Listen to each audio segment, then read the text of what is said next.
Le soleil matinal projetait de longues ombres sur la colonie minière de New Kepler, lorsque la première explosion brisa le silence paisible. Marcus plongea derrière une barrière de béton, tandis que des vaisseaux extraterrestres vrombissaient au-dessus de lui, leurs armes énergétiques transformant la tour de communication en scories en fusion. Une odeur de métal brûlé et d'ozone emplissait l'air. « Rendez tout le monde aux abris !» cria Marcus dans sa radio, mais seul Statique répondit. Le réseau de communication avait disparu, ainsi que tout espoir d'appeler à l'aide. Il leva les yeux et vit des dizaines de vaisseaux sombres et élégants descendre du ciel tels des vautours affamés. Helena traversa le complexe en courant, son uniforme de sécurité déchiré et ensanglanté. Elle portait un vieux fusil à plasma qui étincelait à chaque tir. Le périmètre extérieur a disparu, haleta-t-elle en se laissant glisser à côté de Marcus. Ce ne sont pas des pillards, c'est une invasion en règle.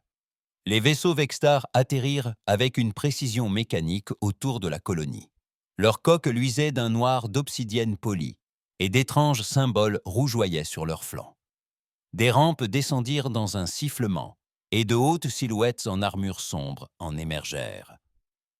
Elles se déplaçaient avec une détermination mortelle, leurs armes bourdonnant d'une énergie mortelle. Torres s'enfuit du bâtiment d'ingénierie, sa ceinture à outils cliquetant tandis qu'il sautait par-dessus les débris. « Le réseau de défense est défaillant !» cria-t-il. « Ces créatures transpercent nos boucliers comme s'ils étaient en papier. » Une explosion massive derrière lui prouva ses dires. Le bâtiment du générateur principal s'embrassa. Marcus sentit son cœur se serrer. New Kepler était une paisible colonie minière aux confins de l'espace. Il disposait de défenses rudimentaires contre les pirates, mais rien de comparable. Les attaquants se déplaçaient comme une force militaire professionnelle, et leur technologie dépassait de loin tout ce que les humains avaient connu auparavant. « Combien de civils ont réussi à atteindre les abris souterrains ?» demanda Marcus à Helena, tandis qu'ils observaient d'autres vaisseaux extraterrestres atterrir au loin. « Peut-être 800, répondit-elle en vérifiant sa cellule d'énergie. Mais les systèmes d'urgence sont hors service. S'ils ne parviennent pas à sceller les portes anti-explosion, ces gens sont des cibles faciles. Une voix grave et résonnante résonna soudain. Elle provenait des haut-parleurs. Sur les vaisseaux extraterrestres, parlant un langage humain parfait d'un ton froid et mécanique. Humains de cette colonie, vous êtes désormais sujet de l'Empire Vextar. Rendez-vous immédiatement et votre mort sera rapide. Résistez et subissez les conséquences. Marcus serra son pistolet plus fort.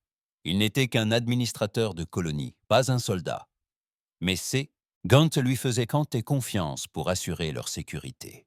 « Il faut gagner du temps pour que les Evakers atteignent les profonds tunnels, » dit-il. Helena hocha la tête d'un air sombre. Les tunnels miniers descendent sur près d'1 kilomètre. S'ils y parviennent et scellent les passages, ils pourraient survivre assez longtemps pour que quelqu'un les trouve. Torres essuya la sueur de son front, laissant une traînée de graisse. La vieille balise de détresse du puits 7 pourrait encore fonctionner. Elle est indépendante du réseau principal, mais il faudrait que quelqu'un descende et l'active manuellement. « Fais-le », ordonna Marcus. « Prends qui tu trouveras et fais fonctionner cette balise. Helena et moi les retiendrons ici le plus longtemps possible. » L'ingénieur acquiesça et disparut dans la fumée. Marcus le regarda partir, sachant que c'était probablement la dernière fois qu'il le verrait vivant. Autour d'eux, les bruits de la bataille se rapprochaient, tandis que les forces de sécurité restantes se repliaient vers le camp principal. La commandante Veltara descendit de son vaisseau de commandement, sa haute silhouette enveloppée dans une armure noire rutilante. Son visage était dissimulé derrière un casque qui reflétait les bâtiments en feu autour d'elle. Elle observa la colonie humaine, avec une satisfaction froide. Ses soldats rapportèrent c'est une résistance minimale, ce qui la déçut. Elle espérait plus de jeu. « Ces humains se battent comme des bêtes acculées, » dit-elle à son lieutenant. « Courageux mais insensés. Commençons le protocole de pacification. Je veux des prisonniers pour les marchés aux esclaves, mais tuez tous ceux qui résistent. » Les soldats Vextar avançaient en formation parfaite. Leurs armes lançaient des rayons de plasma surchauffés qui transperçaient la couverture des colons comme du beurre. Marcus et Helena se retirèrent pas à pas, leur petit groupe de défenseurs diminuant à chaque échange. Derrière les unités de stockage, Helena commandait, tandis que les survivants se précipitaient pour trouver un nouveau couvert. Un jeune colon nommé Rick trébucha et tomba. Marcus courut le chercher, tandis que des flammes extraterrestres brûlaient le sol autour d'eux. « Laissez-moi » haleta Rick, le sang perlant sa chemise. « Je suis fichu de toute façon. »« Ça n'arrivera pas » grogna Marcus en tirant le blessé en lieu sûr. C'était ce qui séparait les humains des monstres comme les Vextars. Les humains n'abandonnaient jamais les leurs. La défense était désespérée, mais ils se battirent quand même. Ils se battirent pour chaque mètre, chaque minute, chaque souffle. Car quelque part sous terre, 800 innocents dépendaient d'eux. Des hommes et des femmes venus à New Kepler en rêvant d'une vie meilleure parmi les étoiles. Le fusil d'Helena finit par lâcher dans une pluie d'étincelles. Elle dégaina son arme de poing et continua de tirer. Marcus coordonna leur retraite, mais ils commençaient à manquer d'endroits où fuir. Le complexe principal était en flammes, et des soldats extraterrestres déferlaient dans les rues comme une marée noire. La dernière tourelle avait disparu, annonça quelqu'un à la radio avant que la transmission ne se coupe. Marcus leva les yeux et vit leur dernière arme de défense automatisée exploser dans une boule de feu orange. Le commandant Veltara observa le dernier combat des humains avec une sorte de respect. Ils se battaient avec brio pour les primitifs, mais l'issue ne faisait aucun doute. Ces forces avaient conquis des dizaines de mondes et la technologie humaine était en retard de plusieurs siècles. « Offrez-leur une dernière chance de se rendre », ordonna-t-elle.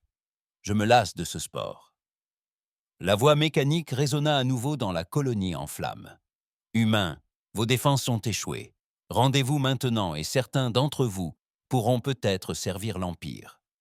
Continuez cette résistance vaine et nous traquerons jusqu'au dernier survivant. » Marcus regarda Helena, puis la poignée de défenseurs encore debout. Leurs visages étaient sombres mais déterminés. Ils avaient gagné près d'1 heure à Torres. Il faudrait que cela suffise. « Ici, l'administrateur Marcus de la nouvelle colonie Kepler, » lança-t-il, se tenant droit malgré les armes extraterrestres braquées sur lui. « Nous rejetons votre offre. C'est un territoire humain et nous le défendrons jusqu'à notre dernier souffle. » Helena sourit férocement et leva son pistolet. « Vous avez entendu l'homme, » dit-elle aux défenseurs restants. « Montrons à ces extraterrestres de quoi les humains sont faits. » La charge finale des nouveaux défenseurs de Kepler débuta par un cri de guerre rauque. Ils fonçaient en avant contre toute attente, leurs armes lançant un feu de défi dans les rangs extraterrestres. Marcus se sentait étrangement calme, tandis que des rayons d'énergie brûlaient l'air autour de lui. Au moins, les gens en bas auraient leur chance. Le commandant Valtara secoua la tête, dégoûté, tandis que ses soldats éliminaient les derniers survivants. Quel gâchis! Mais elle devait admettre que ces humains s'étaient battus avec un courage qui la surprenait. Peu importe. Bientôt, ce monde serait un autre joyau de la couronne Vextar. Alors que la fumée se dissipait et que le silence s'installait sur New Kepler, le commandant extraterrestre commença à planifier le creusement des tunnels souterrains. Le véritable travail ne faisait que commencer. Elle ignorait que, loin en contrebas, dans l'obscurité, un phare ancien s'éveillait, portant l'appel désespéré de l'humanité à l'aide dans le vaste vide spatial.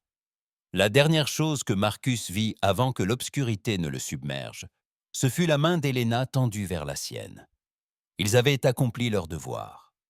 Le reste dépendait de Torres et des dieux, qui veillaient sur les colonies perdues dans la nuit sans fin entre les étoiles. 3 jours s'étaient écoulés depuis que la surface était devenue silencieuse. Dans les profondes galeries minières sous New Kepler, 800 colons se blottissaient dans l'obscurité tels des survivants d'un naufrage. Les lumières de secours projetaient des ombres inquiétantes sur les parois du tunnel, et les recycleurs d'air bourdonnaient d'un sifflement inquiétant. Diana allait d'un patient à l'autre dans l'infirmerie improvisée, ses réserves s'épuisant dangereusement. Elle avait installé sa clinique dans l'un des plus larges carrefours du tunnel, utilisant du matériel minier comme lit de fortune. Les blessés gisaient sur des couvertures thermiques étalées sur le sol métallique froid. « Comment allez-vous, Doc ?» demanda Jake, un jeune mineur devenu son assistant officieux. Son visage était maculé de poussière et d'épuisement, mais ses yeux brillaient encore d'espoir. Diana s'essuya les mains sur une serviette tachée de sang. Mauvais état. J'ai 15 personnes gravement blessées et à peine assez de provisions. Encore une journée. Les antibiotiques se sont presque finis et il ne me reste plus que ma trousse chirurgicale. Jake hocha la tête d'un air sombre. Autour d'eux, des familles se groupaient en petits groupes. Les enfants pleuraient là doucement, tandis que leurs parents essayaient de les réconforter avec des histoires chuchotées et des chansons douces. Les adultes parlaient à voix basse, mais chacun savait que leur situation était désespérée. Torres surgit des tunnels les plus profonds, son uniforme d'ingénieur déchiré et les mains noires de graisse.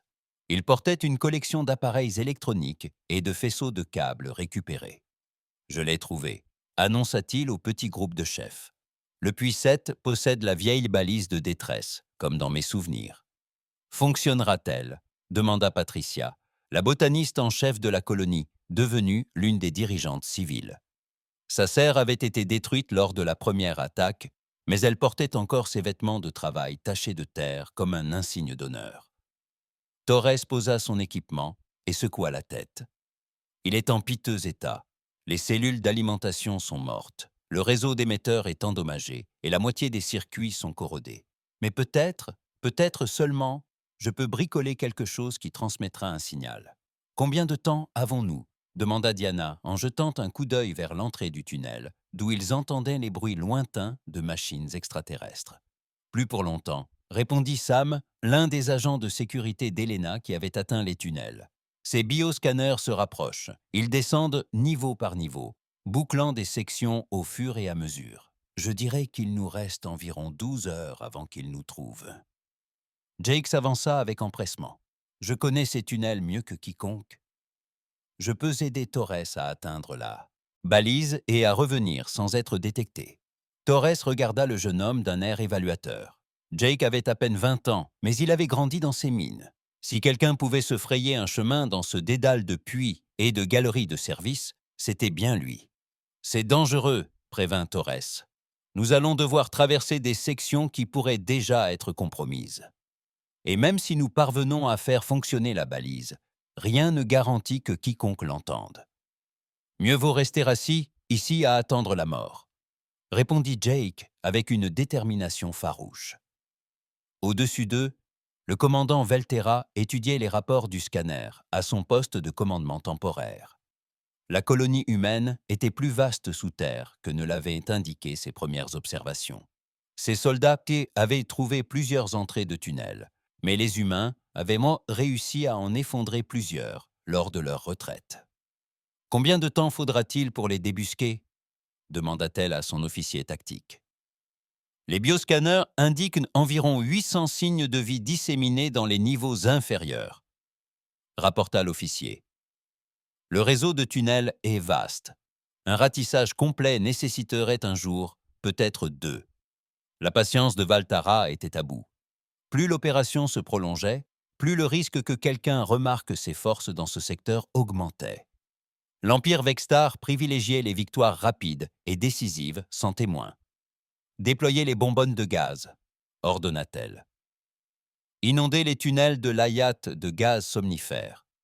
Je veux ces humains vivants, mais inconscients.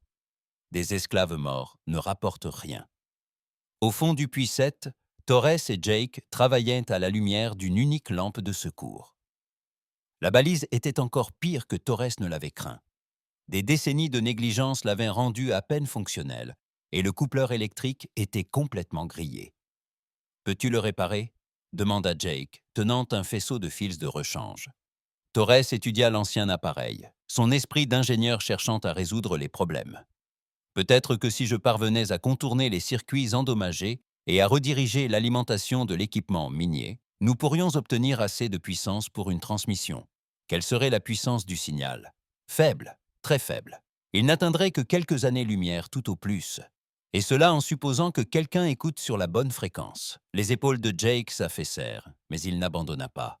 C'est encore notre seule chance.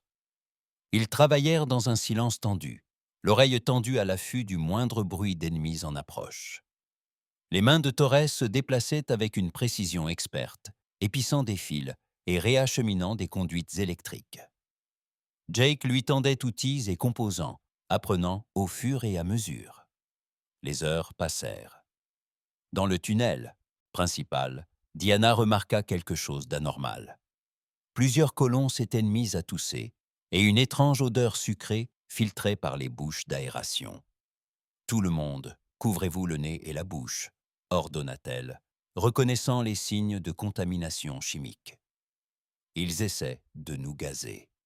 La panique gagna la foule, tandis que les gens réalisaient ce qui se passait. Les parents serraient leurs enfants contre eux en utilisant des vêtements et des couvertures comme filtres de fortune. Mais le gaz s'infiltrait plus vite qu'ils ne pouvaient le bloquer. Patricia organisa des équipes pour sceller les bouches d'aération, avec tous les matériaux disponibles. Mais le système de tunnel était trop complexe. Il y avait trop d'ouvertures, trop de voies pour que le gaz les atteigne.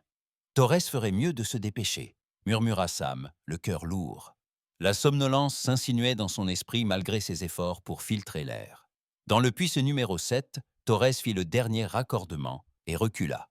La balise s'alluma d'une faible lueur ambrée. Jake retint son souffle tandis que les chiffres défilaient sur le petit écran. « Ça marche », murmura Torres. « Puissance à 30% et en hausse.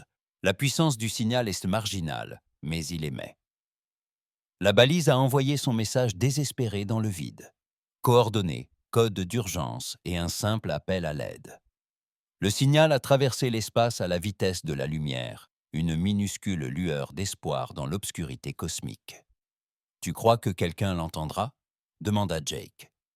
Torres regarda le visage plein d'espoir du jeune homme et tenta de sourire. « Je ne sais pas, gamin.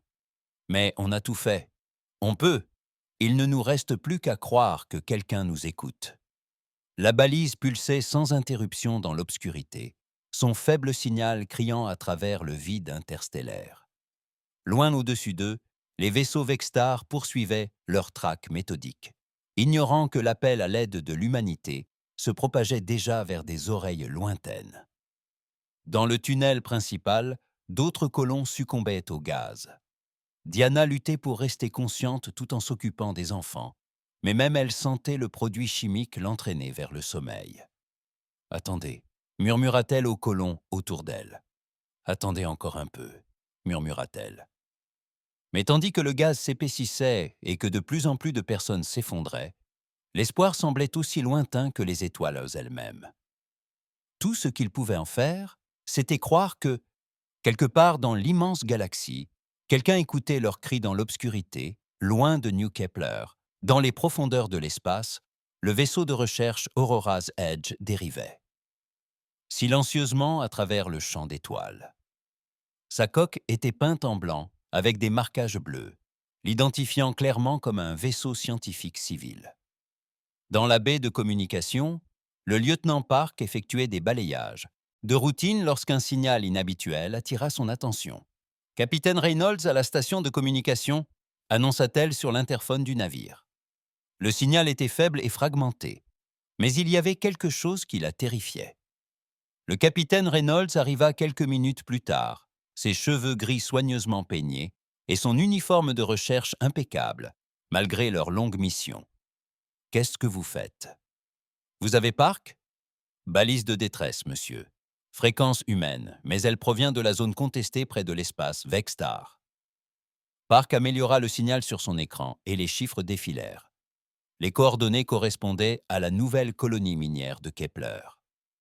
Reynolds fronça les sourcils. La nouvelle Kepler était censée être une colonie pacifique, loin de toute zone de conflit. « Êtes-vous sûr de ces coordonnées ?» L'officier scientifique Lou les rejoignit à la console, sa tablette affichant carte stellaire et route maritime. New Kepler se trouve bien dans ce secteur. C'est une petite exploitation minière, peut-être 1 millier d'habitants, mais monsieur, cette zone est techniquement un territoire vextarien désormais. Depuis quand ? demanda Reynolds. L'Empire l'a revendiqué le mois dernier, expliqua Liu. Ils ont dit que tout vaisseau humain découvert là-bas serait détruit, car considéré comme intrus. Park augmenta le signal, et des bribes de voix perçèrent les parasites. Les mots étaient tachés et difficiles à comprendre, mais le désespoir était clair. Quelqu'un appelait à l'aide et le temps pressait. « Monsieur, quels sont vos ordres ?» demanda Park. Reynolds fixa l'écran un long moment. L'Aurora's Edge était un vaisseau de recherche avec un équipage de 40 scientifiques et personnel de soutien. Il disposait de systèmes défensifs rudimentaires, mais rien qui puisse défier une force militaire. Entrer dans l'espace de Vextar serait suicidaire, mais il s'agissait de voies humaines sur la fréquence d'urgence. Des gens qui avaient besoin d'aide. Pendant ce temps, sur New Kepler, la situation dans les tunnels devenait désespérée. Le gaz Vextar avait assommé près de la moitié des colons qui gisaient inconscients dans les puits les plus profonds. Diana s'efforçait frénétiquement de maintenir les enfants en vie, utilisant des bonbonnes d'oxygène provenant du matériel minier. « Il faut aller plus en profondeur », insista Patricia, soutenant un vieux colon qui pouvait à peine marcher. Le gaz est plus épais près des galeries principales. Sam toussa violemment, les yeux larmoyants à cause des vapeurs chimiques. Les goudrons Vex bougent des sections à mesure qu'ils les nettoient. Bientôt, nous serons piégés, sans aucun endroit où aller. Au plus profond de la mine, des familles se rassemblaient autour de petits appareils de chauffage. La température baissait, tandis que les générateurs de surface s'éteignaient, et leur souffle formait des nuagés dans l'air froid. Les enfants demandaient à leurs parents quand ils pourraient rentrer, et les adultes essayaient de sourire, le cœur brisé. Jake et Torres avaient réussi à revenir du puits 7, mais l'effort leur avait coûté cher. Les deux hommes étaient épuisés et présentaient des signes d'exposition au gaz. Torres s'effondra près des commandes de la balise, le visage pâle et couvert de sueur. « Le signal avait-il été transmis ?» demanda Diana en vérifiant son pouls. « Oui, Torres sifflait. Il émet sur toutes les fréquences d'urgence humaine.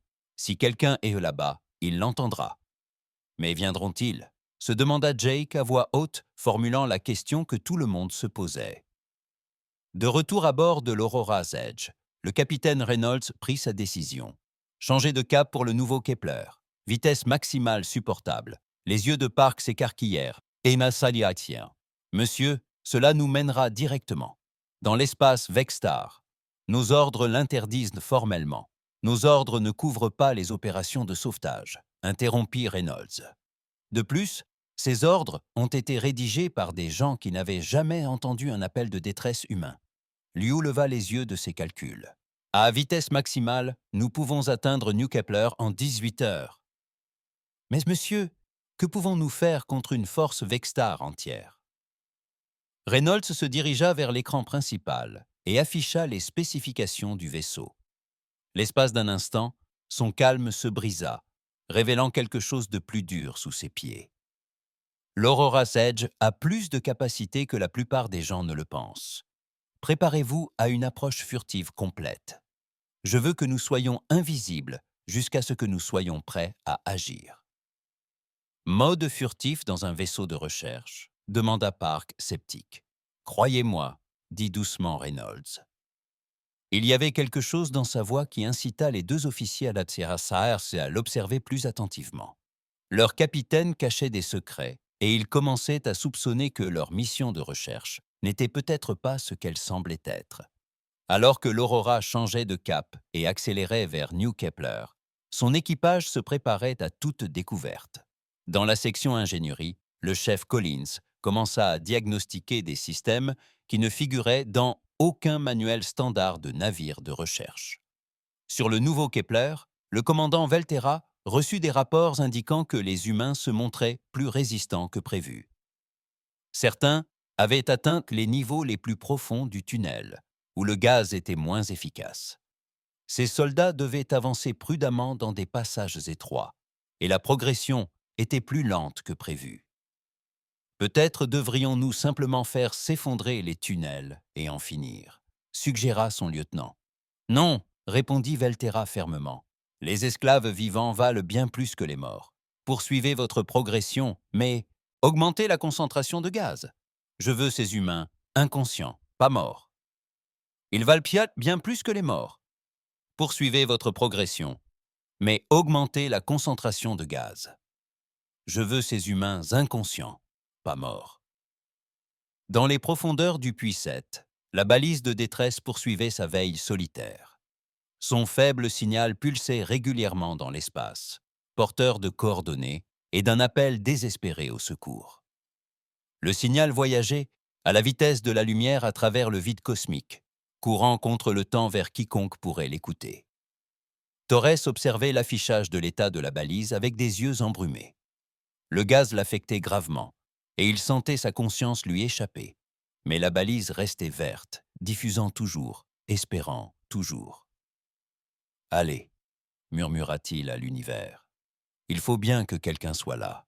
Quelqu'un doit se soucier de nous. » À des années-lumière de là, le bord de l'Aurora filait à travers l'hyperespace vers New Kepler. Dans les compartiments secrets du vaisseau, des systèmes d'armes, inactifs depuis des années, entamaient leur séquence de démarrage. Le capitaine Reynolds se tenait sur la passerelle, les mains jointes dans le dos, observant le défilement des étoiles. Son équipage se prenait encore pour des chercheurs accourant à une opération de sauvetage. Bientôt, ils apprendraient la faute et la vérité sur leur vaisseau, leur mission et leur capitaine. Mais pour l'instant, il les laissait croire qu'ils n'étaient que de braves gens essayant de sauver des vies. Le signal de la balise traversa le vide, emportant avec lui les espoirs et les craintes de 800 âmes prisonnières. Le temps pressait, mais quelque part dans l'obscurité, l'aide arrivait enfin.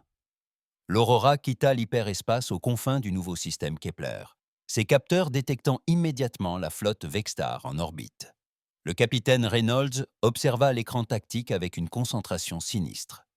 7 vaisseaux ennemis encerclaient la planète tels des prédateurs, encerclant une proie blessée. « Mon Dieu !» murmura Park, en voyant la dévastation à la surface de la planète.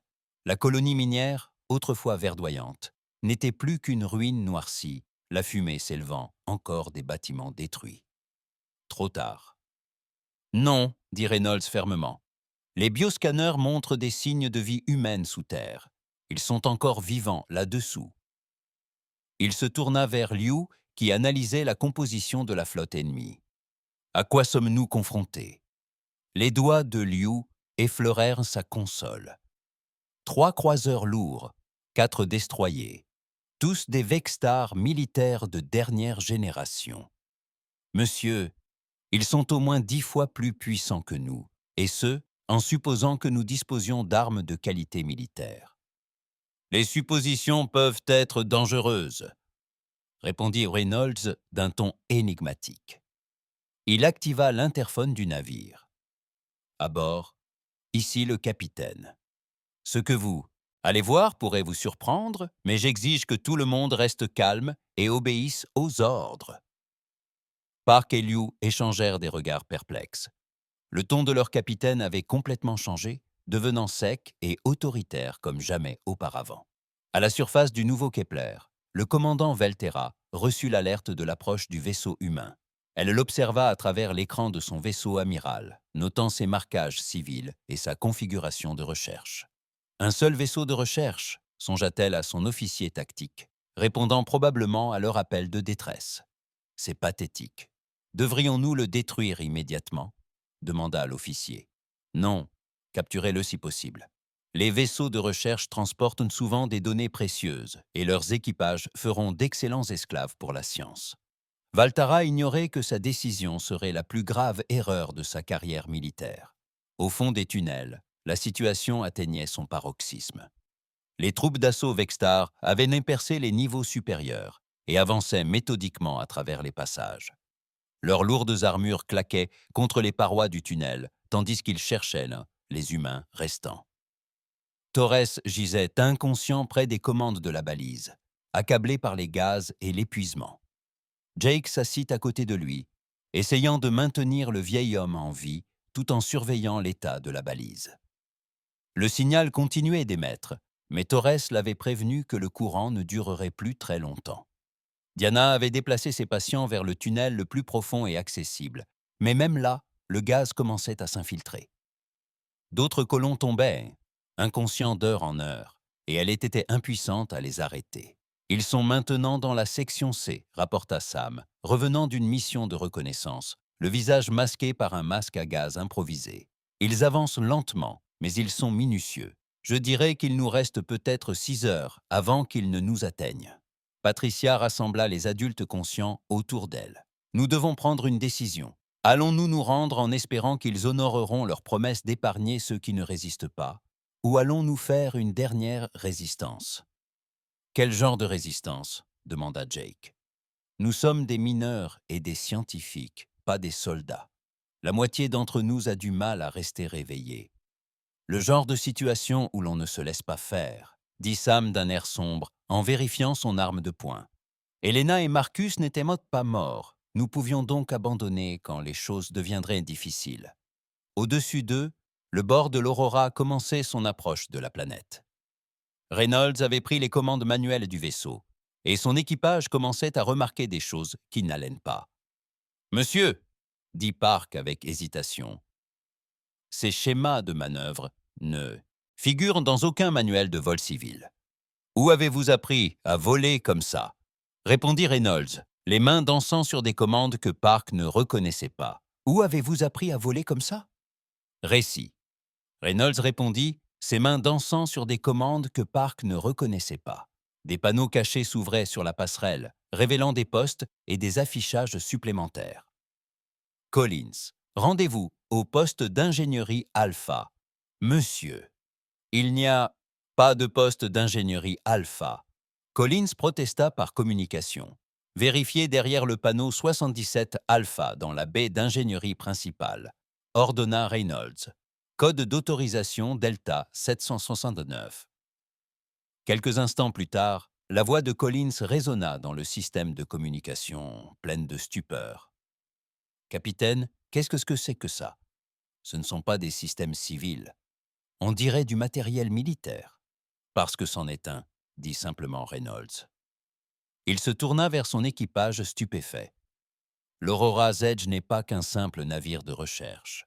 Nous sommes une unité de reconnaissance militaire sous couverture opérant sous identité civile. Notre véritable mission est de surveiller l'expansion de Vexstar dans ce secteur. » Liu le regarda avec stupéfaction. « Vous voulez dire que nous sommes un véritable navire de guerre?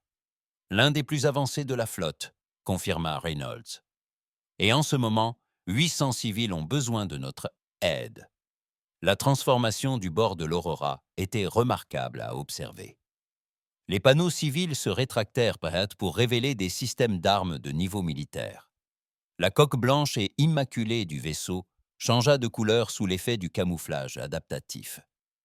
Ce qui semblait être un paisible vaisseau de recherche ressemblait désormais à ce qu'il était, un prédateur conçu pour la guerre. Dans les tunnels, le gaz faisait des ravages. Plus de la moitié des colons étaient désormais inconscients, et ceux qui étaient encore éveillés luttaient pour rester vigilants. Diana avait bricolé des masques à oxygène pour les enfants, mais ses réserves étaient presque épuisées. La balise était défaillante, annonça faiblement Jake. La puissance baissait et le signal faiblissait de minute en minute. Torres remua brièvement, ouvrant les yeux juste assez longtemps pour voir l'écran d'état. « Quelqu'un n'a-t-il répondu » marmonna-t-il. Jake regarda le panneau de communication, espérant, contre tout espoir, une réponse. L'écran n'affichait que des parasites et un silence total. « Non, » dit-il doucement, « personne ne vient. » Mais Jake avait tort. Loin au-dessus d'eux, l'Aurora's Edge se préparait au combat. Le capitaine Reynolds étudia une dernière fois la formation ennemie, puis donna l'ordre qui allait tout changer. À tous les postes, prêts au combat. Visez le croiseur de tête et préparez-vous à larguer toutes les armes. « Monsieur, » dit Park, toujours en train de comprendre leur situation. « Même avec des armes militaires, nous sommes toujours en infériorité numérique de 7 contre 1. » Reynolds sourit, et pour la première fois, son équipage aperçut le guerrier caché sous la façade scientifique. « Alors, il nous suffira d'être 7 fois meilleurs qu'eux. » L'Aurora's Edge déploya ses armes, et se prépara à annoncer au Vextar, l'Empire, l'arrivée de l'humanité. Dans les tunnels en contrebas, des colons inconscients rêvaient de secours tandis que leur balise poursuivait son appel désespéré vers le vide. Le décor était planté pour une bataille qui allait résonner à travers la galaxie. Le commandant Valtura reçut le premier signe que quelque chose clochait lorsque ses capteurs de vaisseau amiral détectèrent le verrouillage des armes du vaisseau de recherche en approche. Elle fixa l'écran avec incrédulité, comme si des systèmes de ciblage inexistants existaient. Sur un vaisseau civil, son croiseur était peint avec une précision mortelle. Impossible, souffla-t-elle. Les vaisseaux de recherche ne sont pas équipés de systèmes de ciblage de qualité militaire. La voix de son officier tactique était inquiète. Commandant, ce vaisseau émet un signal. Un code d'identification militaire humain. Ce n'est absolument pas civil. Avant que Valtara puisse réagir, le bord de l'Aurora ouvrit le feu. 2 faisceaux d'énergie concentrés traversèrent l'espace, frappant les boucliers de son vaisseau amiral avec une force dévastatrice. Le vaisseau tout entier trembla sous l'impact et les rapports de dégâts affluèrent de plusieurs sections. Le capitaine Reynolds observa l'affichage tactique avec une satisfaction froide lorsque sa première salve fit mouche. « Visez leur moteur », ordonna-t-il. « Je veux que ce vaisseau amiral soit détruit dans l'espace. » Nash, l'officier d'armement du navire, avait émergé de sa fausse identité de géologue. Ses mains se déplaçaient sur les systèmes de contrôle de tir militaire, avec une précision experte. « Torpille déployée, monsieur. Impact prévu. 30 secondes. » Sur le pont de l'Aurora, l'équipage travaillait avec l'efficacité fruit d'années d'entraînement, dissimulée sous une couverture civile. Collins avait activé les véritables systèmes d'alimentation du vaisseau, poussant leur moteur au-delà de ce qui est autorisé par les spécifications civiles. « Faites-nous faire un autre tour », ordonna Reynolds. « Montrons à ces extraterrestres ce qui arrive lorsqu'ils menacent des civils humains. » La flotte Vextar se précipita pour répondre à cette menace inattendue. Leurs vaisseaux encerclèrent le vaisseau humain solitaire. Mais Reynolds avait anticipé la situation. L'Aurora's Edge dansait entre leurs formations comme un chasseur plutôt qu'un vaisseau capital, ses systèmes de manœuvre sophistiqués le rendant quasiment impossible à cibler. Le croiseur de Valtara lança ses batteries principales, mais le vaisseau, humain, avait déjà disparu, ne laissant que l'espace vide là où il se trouvait quelques secondes auparavant. « Comment font-ils pour se déplacer ainsi ?» demanda-t-elle. « Inconnu, commandant. Leur vaisseau semble utiliser un système de propulsion sophistiqué que nous n'avons jamais rencontré. » Au plus profond des tunnels de New Kepler, le bruit des explosions commença à filtrer depuis la surface. Jake, l'un des rares colons encore conscients, secoua Torres pour le réveiller, tandis que les parois du tunnel vibraient à chaque impact. « Torres, réveille-toi. Il se passe quelque chose là-haut. » Torres ouvrit les yeux avec difficulté, l'esprit encore embrumé par le gaz. « Qu'est-ce que c'est ?» ?»« Écoute, » dit Jake d'un ton pressant. À travers la roche et le métal, ils entendirent le soumalum ou sifflement distinct des armes énergétiques et le grondement des moteurs des vaisseaux. Quelqu'un combat les Vextar. Torres peina à se redresser, l'espoir vacillant dans sa poitrine. La balise. Quelqu'un avait entendu la balise. Autour. Les autres colons commençaient à s'agiter tandis que les bruits de la bataille s'intensifiaient. Diana se déplaçait parmi ses patients, vérifiant leurs signes vitaux tandis que certaines victimes du gaz reprenaient lentement conscience. « Quel est ce bruit ?» demanda Patricia, se réveillant de son sommeil chimique. « On dirait une bataille spatiale », répondit Sam en serrant son arme plus fort. Il luttait contre les effets du gaz depuis plus longtemps que la plupart, utilisant un appareil respiratoire de son équipement de sécurité. Au-dessus d'eux, l'Aurora's Edge se révélait bien plus dangereux que ne l'avait prévu le Vextar. Reynolds approcha son vaisseau de l'un des destroyers ennemis, utilisant la masse de ce dernier pour se protéger des tirs adverses. « Système de défense ponctuel déployés au maximum », ordonna-t-il. L'Aurora's Edge était truffé de sabords d'armes dissimulés qui s'ouvraient le long de sa coque. ce qui ressemblait à des réseaux de capteurs et des antennes paraboliques, se révéla être des plateformes d'armes sophistiquées. Le destroyer tenta de se retourner et de déployer ses armes principales. Mais l'ingénierie humaine avait conféré à l'Aurora's Edge des avantages que les extraterrestres ne pouvaient égaler. Nash tira à bout portant, ses armes déchirant le blindage du vaisseau ennemi comme du papier. « Un de moins », annonça-t-il, tandis que le destroyer explosait dans une boule de feu éclatante. Il en restait 6. Le commandant Veltara commençait à comprendre qu'elle avait commis une grave erreur. Ce n'était pas un simple vaisseau de recherche venu errer au cœur de la bataille. Ces humains attendaient une telle chose. À tous les vaisseaux, concentrez vos tirs sur le vaisseau humain, ordonna-t-elle. Peu importe le prix, détruisez ce vaisseau maintenant. Mais alors que sa flotte s'apprêtait à obtempérer, quelque chose apparut sur leur capteur longue portée, qui glaça le sang de Veltara. Des vaisseaux surgissaient de l'hyperespace aux confins du système. Pas un ni deux, mais des dizaines. Commandant, son opérateur de capteur annonça d'une voix tremblante. Nous détectons une flotte de combat humaine complète en approche. Environ 47 vaisseaux, et en progression. Reynolds sourit à l'arrivée des renforts. Il avait envoyé une transmission codée avant d'engager la flotte Vextar, et la réaction humaine avait été rapide et impressionnante.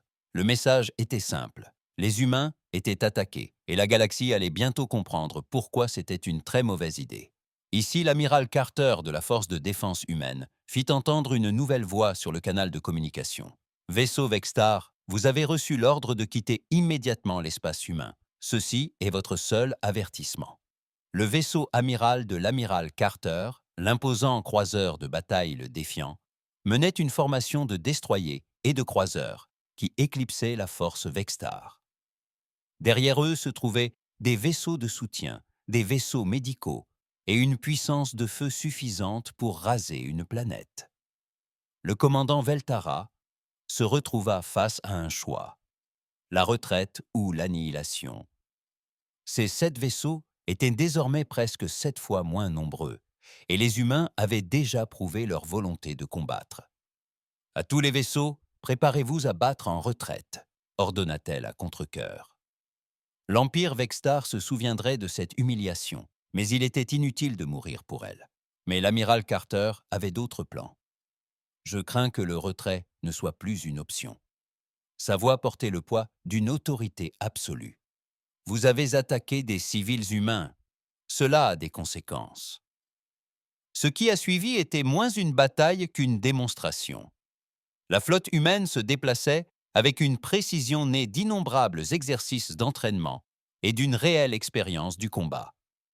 Les vaisseaux Vextar qui semblaient invincibles quelques minutes auparavant étaient systématiquement neutralisés ou détruits. Le vaisseau amiral de Veltara encaissait coup sur coup les armes humaines, trouvant la moindre faille dans son blindage. Les systèmes de son vaisseau tombèrent en panne un à un, jusqu'à ce qu'elle flotte, impuissante, dans l'espace, regardant sa flotte brûler autour d'elle. Dans les tunnels, les colons sentaient les vibrations de la bataille s'estomper progressivement jusqu'au silence. Puis ils entendirent quelque chose qui les fit pleurer de soulagement. Des voix humaines sur la fréquence d'urgence. « Survivants de New Kepler, ici l'équipe de secours des forces de défense humaines. Nous descendons vous chercher. Accrochez-vous bien, vous êtes en sécurité maintenant. » Diana s'effondra à genoux, le visage ruisselant de larmes. Autour d'elle, les colons se réveillaient. Les enfants pleuraient de joie plutôt que de peur. Le cauchemar était enfin terminé. Torres parvint à atteindre la balise et à interrompre sa transmission. Son travail était accompli. Le signal avait traversé l'espace, trouvé les bonnes oreilles et apporté le salut à New Kepler. Jake aida le vieil homme à se relever, tous deux souriants, malgré leur épuisement. « Ils sont venus, » dit Jake, émerveillé. « Ils sont vraiment venus pour nous. »« Bien sûr qu'ils l'ont fait, » répondit Torres d'une voix rauque mais pleine de fierté. « Nous sommes humains, nous n'abandonnons jamais les nôtres. » À la surface, des marines humains en armure motorisée sécurisait la zone pendant que les équipes médicales se préparaient à évacuer les survivants. Les Vexstars avaient appris une leçon qui allait se propager à travers la galaxie. Attaquer les humains avait des conséquences qui se répercutaient à travers les étoiles. L'amiral Carter, debout sur sa passerelle, observait le dernier vaisseau Vexstar s'éloigner péniblement dans l'hyperespace. Il avait permis à Valtara de survivre, mais seulement pour qu'elle puisse transmettre un message à son empire. « Qu'il sache, dit-il doucement, que l'humanité protège les siens, toujours. Doucement, que l'humanité protège les siens, toujours. » Le sauvetage de New Kepler est devenu une légende parmi les civilisations humaines et extraterrestres. Il a prouvé que, quelle que soit la distance qui les sépare, quelle que soit la situation désespérée, les humains répondraient à l'appel. La galaxie a apprit ce jour-là pourquoi l'humanité avait mérité sa place parmi les étoiles, et pourquoi ses ennemis apprirent à craindre le rugissement des vaisseaux de guerre humains surgissant du vide. Dans les années qui suivirent, New Kepler fut reconstruite plus solide qu'auparavant. Un monument se dressait au centre de Newtown Square, portant les noms de Marcus, Helena et de tous ceux qui avaient donné leur vie pour défendre leur foyer. Mais plus important encore, il portait un message simple que toutes les espèces de la galaxie ont compris: lorsque les humains sont en danger, de l'aide viendra.